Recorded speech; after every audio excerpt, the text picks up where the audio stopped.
On February 12, 2020, Lynn May heard metal grinding against metal outside her apartment door.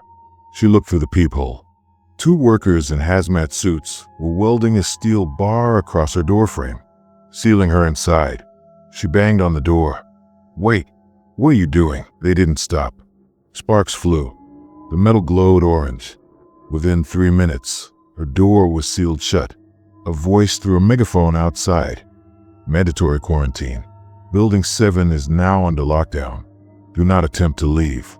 Food will be delivered through the window. This is for your safety." Lynn May lived on the 8th floor. She had no symptoms. Nobody in her building had COVID, but the government decree was absolute. One positive case within 500 meters meant entire buildings got sealed. She called the hotline. "How long will this last?" The response was cold. "Until the outbreak is contained. Could be days, could be weeks. Conserve your food." Lynn May had 3 days of food. That was February 12th. By February 15th, no food had been delivered. By February 17th, she heard the first scream. It came from apartment 804, directly above her. A woman's voice, raw with terror. "Please, my husband isn't breathing. I need help." Someone opened the door. The screaming lasted 4 hours, then stopped. Lynn May never heard that woman's voice again. Lynn May tried her phone. Service was cut. Internet worked, but government sites claimed everything was fine. Social media posts about the welding were deleted within minutes. She managed one video upload to a VPN server before her connection was blocked. The video showed her welded door, her dwindling food supply, the silence from apartment 804. She didn't know if anyone saw it before it was erased. By day 8, she'd run out of food. The promised window deliveries never came. She realized with creeping horror that they'd lied. Nobody was coming. They'd sealed the buildings and walked away. Cost-effective quarantine. Let the virus burn through the trapped population. Survivors would eventually be released. The dead would be a statistic. She heard sound through the walls. Her neighbor in 803 was an elderly man. She heard him coughing. Deep, wet coughs that went on for hours. Then silence. Then a smell. Sweet, sickening, coming through the vents. He died. His body was decomposing 15 feet away, through a concrete wall. Nobody came to remove it. She tried the window. 8th floor. No balcony. Just a straight drop. She looked down. Saw the buildings. All had welded doors. All were silent except for occasional screams. She saw movement in a 6th floor window across the courtyard. A man waving frantically, holding a sign, and no food 12 days. Help! She watched him for 3 days. On the 3rd day, he stopped appearing. His window stayed dark. Day 14. Lynn May was drinking water from her toilet tank, eating toothpaste for calories. Her body was consuming itself. She heard new sounds, breaking glass, from somewhere below, then voices, multiple people talking urgently. She pressed her ear to the door, heard footsteps in the hallway, running, then hammering. Someone was trying to break through a welded door. She heard metal stress and snap. A door had been forced open. She screamed, "I'm here. Apartment 802. Please help me." Footsteps approached, stopped outside her door, then receded. They heard her, but kept moving. She heard them breaking into other apartments. Heard them talking it. Both dead. "This one's alive but won't make it. Keep moving. We have limited time." They were scavengers. Residents from a lower floor who'd broken free, looting the dead, taking food, medicine, anything useful. They opened her neighbor's door, 803. She heard them gag. "He's been dead at least a week. Check for supplies." They ransacked the apartment, never opened hers. Eventually, their footsteps faded. She was left alone again. But now she knew. People were dying all around her. The building was becoming a tomb. Day 19. Lynn May heard helicopters.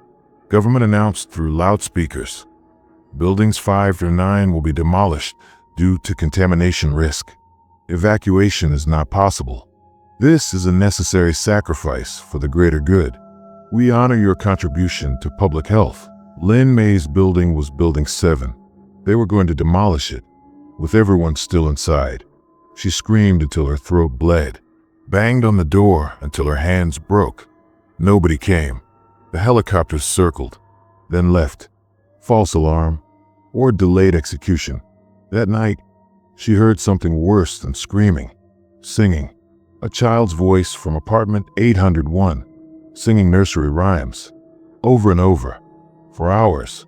The same song, never stopping, never changing tone, mechanical, like the child's mind had broken. Lin May knew that apartment, a young couple with a 6-year-old daughter. She hadn't heard the parents in days, just a child, singing, alone. Day 23. Lin May's hallucinations started.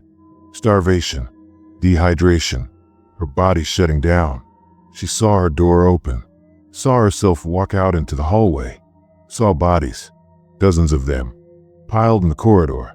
Neighbors she'd known, all dead, all abandoned. She snapped back to reality. The door was still welded, but the vision felt real. Was it future, past, present happening without her? She heard drilling, real this time. Outside her door, the weld was being cut. She watched through the peephole. Hazmat suits, cutting equipment. They were opening apartments. Finally, rescue. The weld broke. Her door opened. 2 workers entered, looked at her with surprise. "You're alive." One spoke into a radio. "We have a survivor in 802. That makes 3 in the whole building. 3 survivors, out of 46 apartments. 92 people had lived in this building. 3 survived. They carried her out. The hallway was worse than her hallucination. Bodies everywhere, some in doorways, some against walls. One woman had tried to claw through a welded door. Her fingernails were gone, bloody marks on the metal. Lin May saw apartment 801. The door was open. The child was there, alive, sitting next to her dead parents. Still singing, eyes vacant, completely broken. They took the child, took Lin May, took one other survivor from the 12th floor. At the hospital, doctors were cold, clinical. They examined Lin May. Severe malnutrition, dehydration, psychological trauma. But she'll live. No apology, no acknowledgement, like this was routine. She asked about the other buildings. The doctor hesitated. Buildings 5, 6, 8, and 9 were demolished. Determined 2 contaminated. 11 survivors total were extracted before demolition. The rest, he didn't finish. Didn't need to. Hundreds of people had been buried alive in demolished buildings, crushed in their apartments, bodies still inside the rubble. Lin May was quarantined another 2 weeks, tested daily. When finally released, she tried to file a complaint. Was arrested, held for 3 days, told if she spoke publicly, her family would suffer consequences. She was released with a warning. Her building's records were altered. Official documents showed it had been evacuated before welding. The deaths never happened. The survivors didn't exist in any database. She tried contacting the other survivors. All had disappeared, relocated, silenced, or worse. She found one. The child from 801, in a state facility. The girl didn't speak anymore, just hummed that nursery rhyme, constantly. The facility director said she'd been like that since arrival. Her parents' deaths weren't in any record. Officially, they died in a car accident. The welding never happened. The building was demolished due to structural issues. Everything was rewritten. Lin May lives in a different city now. Changed her name. Tries to forget. But she still hears it.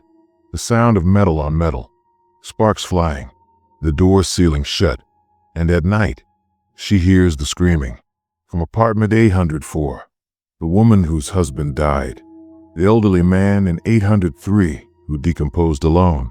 The child singing endlessly. All the voices of people who died trapped, abandoned, erased from history. She checked online. Found scattered reports. Dozens of buildings across Wuhan had been welded. Thousands of people sealed inside. The official death toll never mentioned them. They weren't COVID deaths because they never got tested. They were just gone, vanished, buildings demolished, records destroyed, families told they died of the virus. But the truth was darker. They were sacrificed, sealed in buildings and forgotten. A cost-effective solution. Let the infection burn through closed populations. Survivors were bonus. Deaths were acceptable losses. Lin May found a support group. Underground. Anonymous. Other survivors from welded buildings. They shared stories. One man from Building 5 said they heard the demolition countdown. 60 seconds. They couldn't escape. The building came down with 40 people still inside. Some were alive in the rubble for days. Rescue crews were ordered not to excavate. The site was paved over immediately. Became a parking lot. The bodies are still there, under concrete. Another woman said her building wasn't demolished. It was quietly reopened. New residents moved in. They don't know dozens died in those apartments. She visited once, saw her old apartment, new family living there. Happy, unaware they slept where she'd nearly starved to death, where her neighbor decomposed, where children sang themselves into madness. The walls were repainted, the weld marks removed, all evidence erased. Lin May knows this will happen again. The protocol still exists.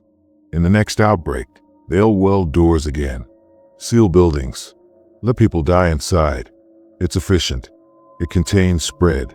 Individual lives don't matter against collective safety. She's seen the training materials. They're preparing for next time. Improving methods. Faster welding. Better soundproofing so neighbors can't hear screams.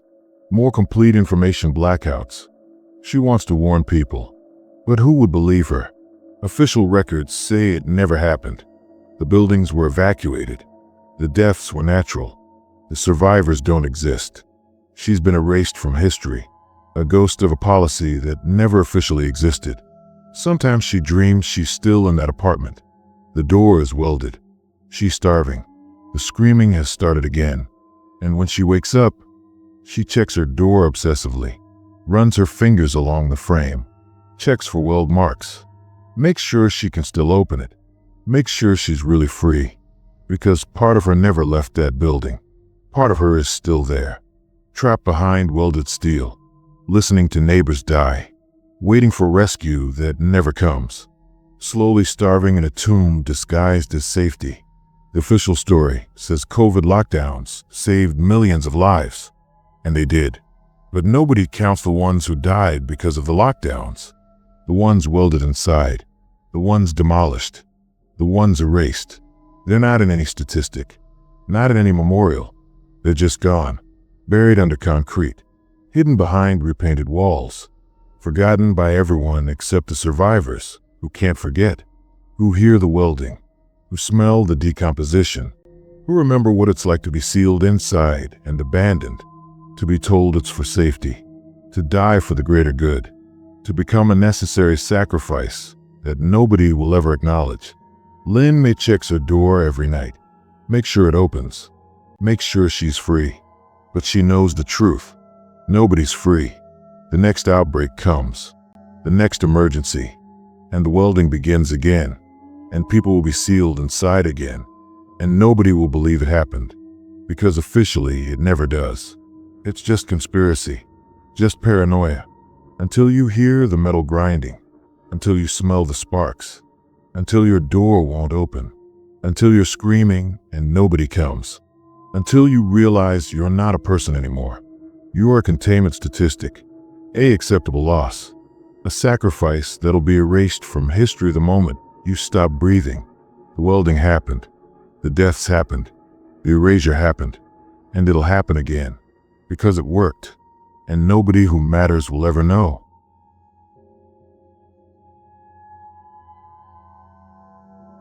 April 9th, 2020. Drone operator Chris flew over Hart Island, New York. Routine cemetery documentation. His camera caught something that made his blood freeze. The trenches were moving. Long mass graves, 50 bodies per trench. But the tarps covering them were shifting, bulging upward. like something underneath was trying to get out. Chris zoomed in, saw a hand, pushing through the dirt, pale, fingers clawing. He descended lower. The hand was moving, frantically, fresh. That person was alive, buried alive in a mass grave with 49 corpses. Chris radioed the ground crew. "Someone's alive in Trench 7. I see movement." Response crackled back. "No visual confirmation authorized. Continued documentation. Do not land." Chris watched the hand claw at dirt for 6 minutes. Then it stopped moving, went limp, disappeared back under the earth. He'd watched someone suffocate to death in real time, buried alive, and nobody came to help. Chris reported it. Was told his footage showed post-mortem muscle spasms, natural occurrence, nothing unusual. But Chris had been a paramedic. He knew the difference between spasms and deliberate movement. That hand was grasping, fighting. Someone was conscious in that grave. He checked the burial logs. Trench 7 was filled April 8th, yesterday. 50 bodies from hospitals, COVID victims, unclaimed. But the log showed something strange. 15 bodies marked presumed deceased. No vitals confirmed due to PPE protocol. Presumed deceased, not confirmed. They'd buried people without checking if they were actually dead. Chris found other drone operators, showed them his footage. One operator named Sarah went pale. "I caught the same thing last week. Trench 4. Saw the tarp moving. Saw something underneath pushing upward. I reported it. They deleted my footage. Told me I was seeing decomposition gases. But gases don't create handprints. I saw handprints on the inside of that tarp. They pulled footage from other operators. Found 12 instances of movement in graves, all within 24 hours of burial, all dismissed as natural processes. But one video was undeniable. Trench 3. The camera caught audio. Faint, but clear. Screaming. Underground screaming. Multiple voices. Coming from a grave buried 3 days prior. The voices lasted 40 minutes. Then stopped. Nobody dug them up. Nobody investigated. The official statement. Audio artifacts from equipment malfunction. But Chris had the raw file. No malfunction. Real voices. Real screaming. People buried alive. Suffocating together in a mass grave. Calling for help that never came. Chris went to Hard Island himself. Night approach. Illegal. He brought ground-penetrating radar. Scanned Trench 7 where he'd seen the hand. The radar showed 15 heat signatures. Faint, weak, but present. Body temperature. In a grave buried 2 days ago. Impossible unless something was still alive down there. He started digging. Got 3 feet down. Hit the first tarp. Cut it open. The smell was death. But underneath, movement. Shallow breathing. He pulled back bodies.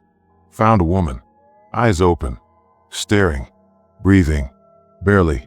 She'd been buried alive. Survived 2 days under 50 corpses. He pulled her out. She couldn't speak. Throat destroyed from screaming. He called 911. They refused ambulance. Hard Island is quarantine zone. No medical services available. Return her to the grave site. Chris screamed into the phone. She's alive. She was buried alive. Response. All Hard Island burials are confirmed deceased. Your report is erroneous. Return to the site or face arrest for trespassing on restricted government property.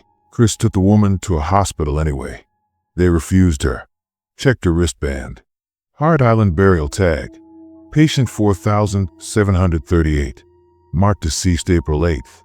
The doctor looked at Chris with horror. This patient is legally dead. Death certificate filed. She can't be admitted. She doesn't exist anymore. The woman grabbed the doctor's arm. Tried to speak. Only gurgling sounds came out. Her vocal cords were shredded. The doctor examined her. She has dirt in her lungs, consistent with being buried alive. But I can't admit a deceased person. You need to contact the coroner. Chris called the coroner. Was told, if she's from Hard Island, she's a Jane Doe COVID victim. We have 800 similar cases. No investigation budget. If she survived burial, it's a miracle. But legally, she's still dead. We can't revive a death certificate without proof of identity. The woman had no ID, no family, no records. She died alone in a hospital, been declared dead, been buried, and even after clawing her way back, she was still officially dead. A ghost, an impossibility, legally non-existent. Chris took her to his apartment. She wrote on paper. Her name was Lisa, age 34, had COVID, was unconscious in hospital, woke up in darkness, surrounded by bodies, couldn't breathe, couldn't move, felt the dirt being poured on top, heard other voices, 3 other people conscious in that grave, all calling for help, all suffocating together. Lisa was on top, clawed through dirt, broke through, saw daylight for 6 minutes, then was too weak, fell back, accepted death. Then Chris dug her up, but 2 others were still down there, still alive. She'd heard them breathing when Chris pulled her out. Chris returned to the island that night, dug into Trench 7 again, found another survivor, a man, unconscious but breathing, pulled him up, then heard it, voice from deeper in the grave. "Help me, please, I can't breathe." A third person, still alive. Chris dug frantically. Her body, it moved, looked at him. "How long was I down here?" Chris checked his watch. For days. The man started laughing, broken, insane laughter. For days. With the dead. I felt them decompose on top of me. Felt the maggots. Felt the rot. For days. Chris got all 3 to his apartment. All had the same story. Declared dead in hospitals. No pulse checked. No confirmation. Just bagged and shipped to Hart Island. Buried in mass graves with dozens of others. Some of those others were alive too. Conscious. Aware. Slowly suffocating under layers of bodies and dirt. The survivors described the horror. Feeling weight on top of them. Hearing others screaming. Feeling the dirt cascade down. Trying to breathe through fabric and soil. Some gave up quickly. Others lasted days. One survivor said, "I heard someone above me for 3 days. Breathing. Crying. Then it stopped. They died 6 inches from freedom. So close to the surface. But too weak to break through." Chris contacted every news outlet. Showed the survivors. Showed the footage. Nobody would run the story. Finally, one journalist explained why. Hart Island buried 120,000 bodies since April. New York alone. The mass grave program expanded to 6 islands. Rikers, North Brother, City Island, all mass burial sites. You're saying some were alive? We've received 847 similar reports. From workers, from drone operators, from families, all suppressed. Because if it's true, if even 1% were buried alive, that's 1,200 people, buried conscious, suffocating. The city would be liable for mass murder. So the official position is, it never happened.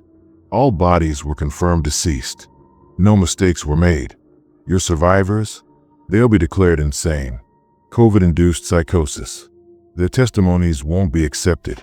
Chris found a morgue worker. He confirmed everything. We were processing 800 bodies a day. Peak overflow. No time for confirmation. If they looked dead, they were tagged deceased. Some were in deep comas. Some were hypothermic. Vitals so low they seemed dead. We didn't check thoroughly. Couldn't. Too many bodies. Too little time. I'd estimate 5% were possibly alive. Maybe more. That's 6,000 people in New York alone. Chris felt reality collapse. You buried 6,000 people alive. The worker looked dead inside. We buried bodies. The system declared them dead. We followed protocol. What they were before burial isn't our responsibility. Chris found the Brazil connection. Manaus. Mass graves even worse. Trenches holding 200 bodies each. Drone footage showed the same thing. Movement. Handprints on tarps. But something more disturbing. In one video, an entire section of grave collapsed inward. Like something underneath had created a cavity. Had been moving. Digging. Trying to escape. Brazilian officials claimed heavy rain caused the collapse, but workers reported hearing sounds, moaning, coming from buried graves. At night, guards refused to patrol certain trenches, said they heard scratching, voices, begging. One guard recorded audio, clear voices, Portuguese, "Let me out, please. I'm alive.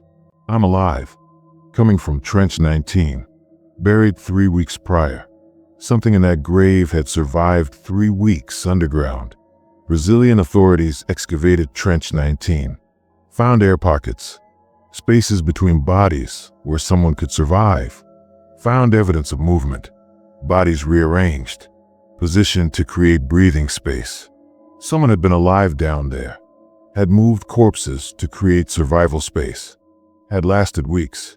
They found one body separate from the others, positioned in a cavity, dirt cleared around the face, fingers worn to bone from digging, but dead, finally dead, after weeks of trying to escape, after moving dozens of corpses to create an air pocket, after surviving in a mass grave long enough to go insane from isolation and horror. The body had writing carved into its skin. Day 23. Still breathing. God has abandoned this place. Chris's survivors began dying. Lisa first.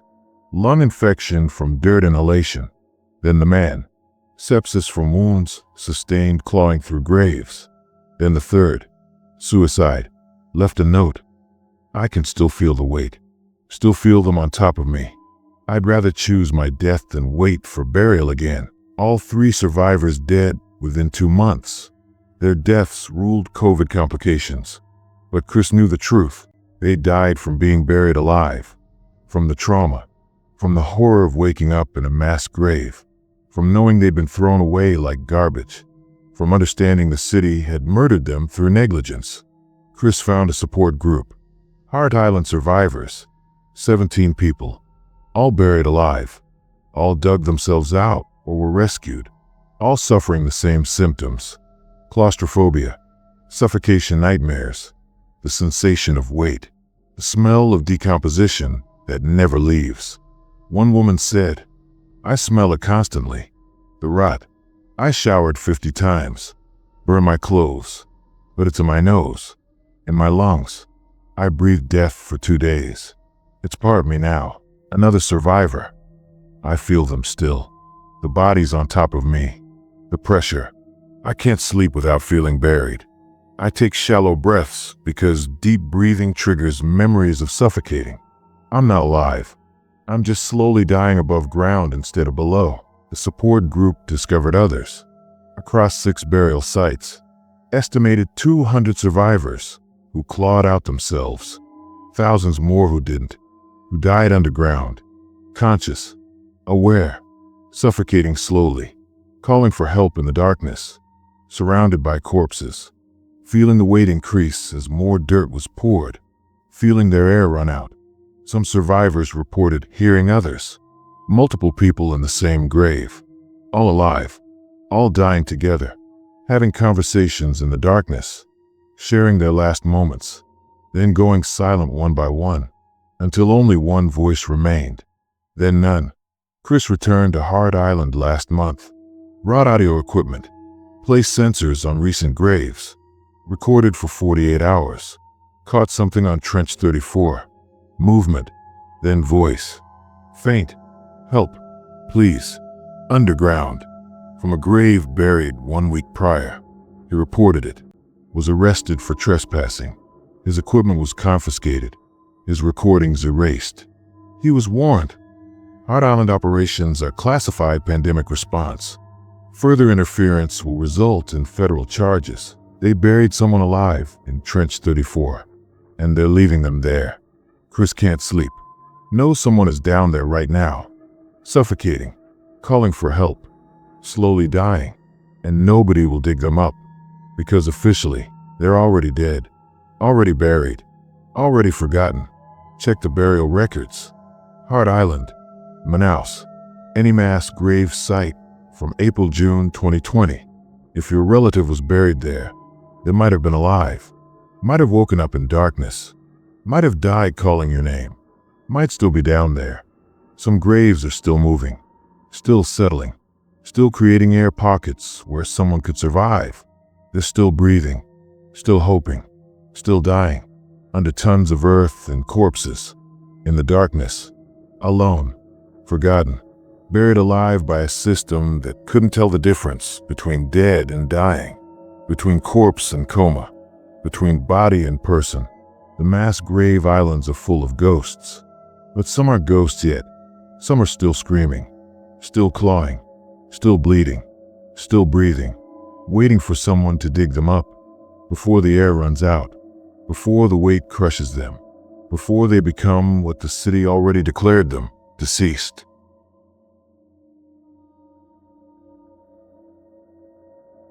March 13th, 2020. Nurse Rachel entered Greenfield Care Home for her night shift. The door was welded shut. She heard screaming inside. 70 residents trapped. She called 911. They said don't enter. Quarantine protocol. She broke the weld anyway.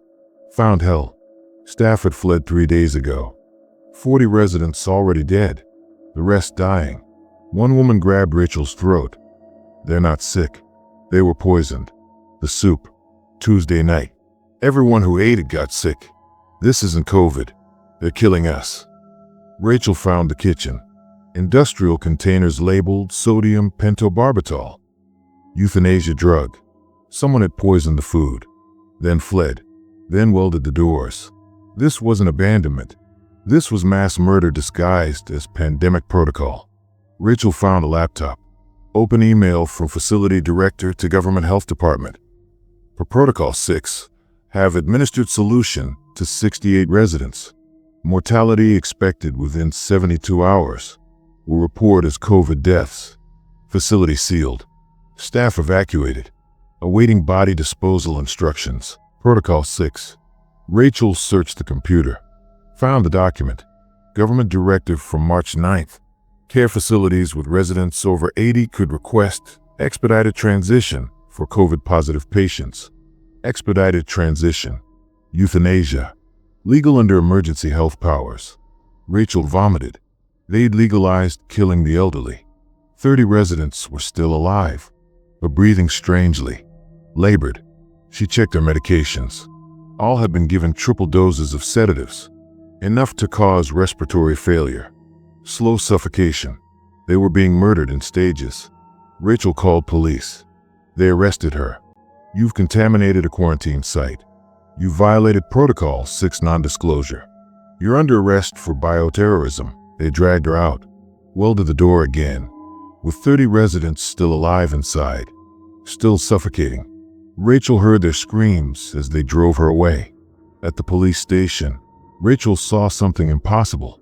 The facility director, alive, sitting in the chief's office, laughing. Rachel lunged at him.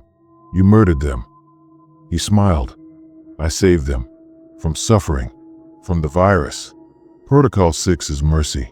And it's happening in 847 facilities across 9 countries. Your little care home. Just one site. We're clearing 50,000 beds. Making room for younger patients. Your residents were already dead. We just accelerated it. Rachel was thrown in a cell. Hours later, an agent entered. Government ID. Nurse Owens. You have 2 choices. Sign the NDA. Say nothing, go home. Or we charge you with 70 counts of negligent homicide. You broke quarantine. You contaminated yourself. You spread infection. Those residents died because you opened the door. That's the official story. Choose. Rachel signed. Was released. Drove back to Greenfield. The building was gone. Demolished. In 6 hours. Just rubble. She saw earth movers pushing debris into dump trucks. Rushed over. Saw something in the rubble. A hand. Still moving. Someone was alive in there. She screamed. Workers ignored her. Kept pushing debris. Burying the survivors. Rachel grabbed a worker. There are people alive in there. He looked at her with dead eyes. No, ma'am. Building was empty. Condemned structure. Health hazard. You're mistaken. She watched them bury the hand. Watched it stop moving. They demolished the building with residents still inside, still alive, then buried them in the rubble. Rachel followed the dump trucks. They went to an industrial incinerator outside the city. She watched them dump the rubble, saw bodies mixed in the concrete, saw the hand again, still visible. They fed everything into the incinerator, burned it all. Bodies, evidence, everything. A supervisor saw Rachel watching, walked over. You didn't see anything. This is a cremation facility processing COVID victims. Standard protocol. Move along. Rachel took photos. Her phone immediately died. Battery drained to 0. When she tried to restart it, everything was erased. No photos, no contacts, no evidence. Rachel went home, found her apartment ransacked, a letter on her table. Your silence is appreciated. Your cooperation is mandatory. Attached is documentation of your new employment. You've been transferred to Facility 23. Your shift starts Monday. Protocol 6 requires experienced staff. Welcome to the program. Attached was a new ID badge. Facility 23. A different care home. Rachel looked it up.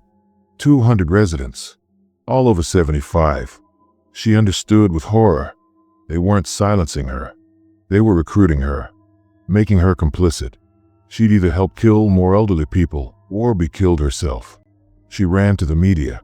Every news station refused her story. One editor finally explained, "We can't run this. Protocol 6 is classified. Every major government has one.